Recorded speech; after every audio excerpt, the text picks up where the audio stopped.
स्वागत है आप सभी लोगों का हमारे YouTube चैनल निधि एकेडमी पर। आज एक छात्र ने मुझसे प्रश्न किया है कि मैम, यहाँ पे प्रश्न किया है इन्होंने कि क्या व्यंजन हलंत होते हैं? अगर होते हैं तो हमें हलंत व्यंजन क्यों नहीं बताया जाता? और बहुत सारे अध्यापक भी हल व्यंजन नहीं मानते, ऐसा क्यों? इसमें बहुत दुविधा है, कृपया करके डाउट क्लियर करें। अब मैं आप लोगों को इसके बारे में बताती हूँ, जिनका यह प्रश्न है उनके लिए भी उत्तर है, और आप में से बहुत सारे छात्र ऐसे होंगे जिन्हें भी इस चीज को लेकर हमेशा डाउट रहता होगा कि व्यंजन के नीचे हल क्यों लगा होता है, या वो हल है या हलंत है, क्या है। इन सारी चीजों के बारे में मैं आप लोगों को आज यहाँ पर बताऊंगी।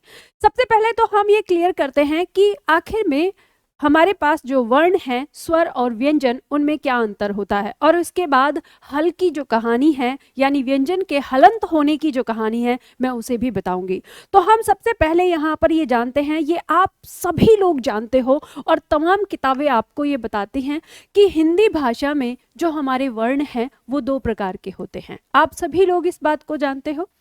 एक होता है स्वर और एक होता है व्यंजन। ठीक है, आप सभी जानते हैं इन दोनों के बारे में। आप इनकी परिभाषा के बारे में भी जानते हैं। स्वर की परिभाषा होती है, ये वे वर्ण होते हैं जिनका उच्चारण स्वतंत्र रूप से होता है, उन्हें हम स्वर कहते हैं।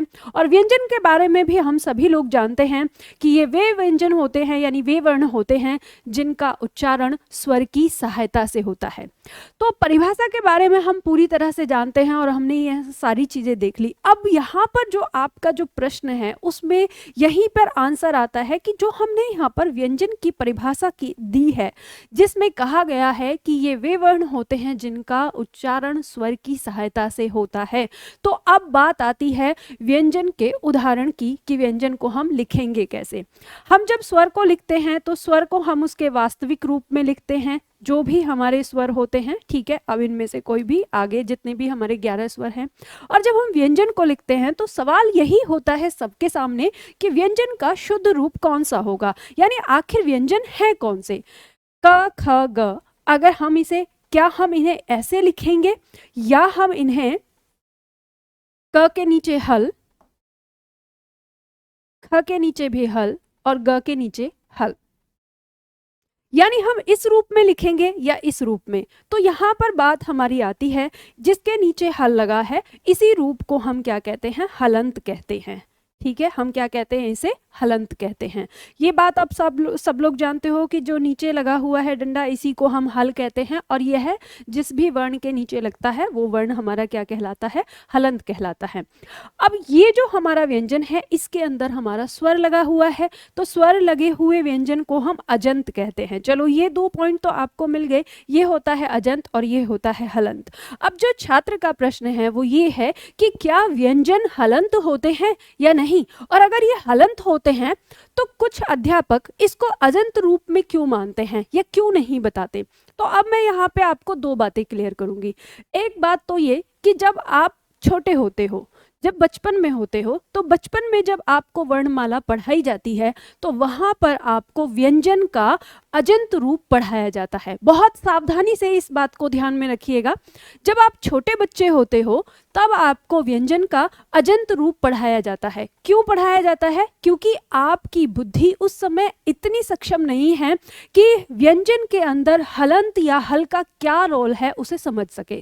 तो आपको बचपन में भाषा का उच्चारण सिखाया जाता है, भाषा बोलनी सिखाई जाती है, और उसके व्याकरण को समझने के लिए आपको उसे लिखना सिखाया जाता है।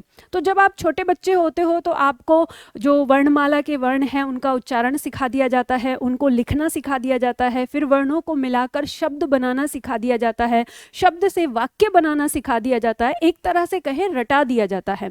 फिर जब आप कुछ बड़े होते हो, यानी जब आप आते हो 6, 7, 8, 9, 10, 12 क्लास पे, तो वहां पर आने के बाद आपको ये रहस्य बताया जाता है धीरे धीरे कि हमारी भाषा की जो जड़ है यानी वर्णमाला, उसमें स्वर और व्यंजन जो वर्ण है इनमें क्या अंतर है।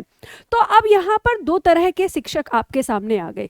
एक शिक्षक हो गए जो आपको इस भाषा के बारे में, इसके भाषा के व्याकरण के बारे में बता रहे हैं, और एक शिक्षक वे हो गए जो आपको भाषा सिखा रहे हैं। तो जो शिक्षक आपको भाषा सिखाते हैं यानी छोटे बच्चों को पढ़ाने वाले, वे शिक्षक हमेशा ये गलती करते हैं कि व्यंजन को अजंत रूप में मानते हैं और उनको वैसे ही पढ़ाते हैं।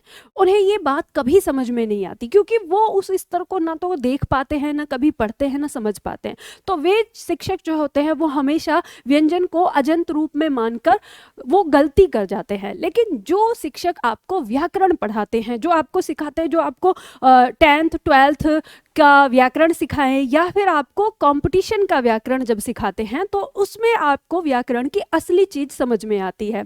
ये ठीक वैसे ही है बच्चा, जैसे हम ये कहते हैं ना, अब आप ये कहेंगे कि मैम बचपन में ही क्यों नहीं बता दिया जाता हमको कि जो व्यंजन होते हैं वो ये रूप होता है, उसके नीचे हल लगाया जाता है।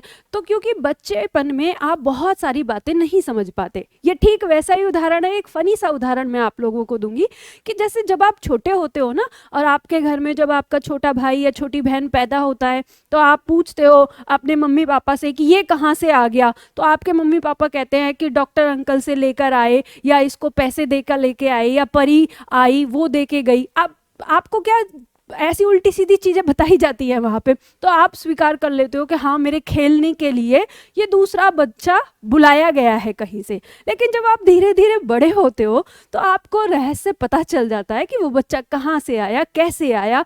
तो इसी तरह से जब आप बड़े हो गए हो, तो अब आपको भाषा का ये रूप यहाँ पर समझ में आता है कि जब हम स्वर की बात करते हैं कि स्वर स्वतंत्र होता है और व्यंजन वे वर्ण होते हैं जो स्वर की सहायता से बोले जाते हैं, तो यहाँ आपको समझ में आता है कि ये जो व्यंजन का रूप है, इसमें व्यंजन हमारा असल में ये है जो हल के साथ है, और इसके साथ हमारे पास स्वर है अ, जो इन दोनों के युग्म से बना है ये क।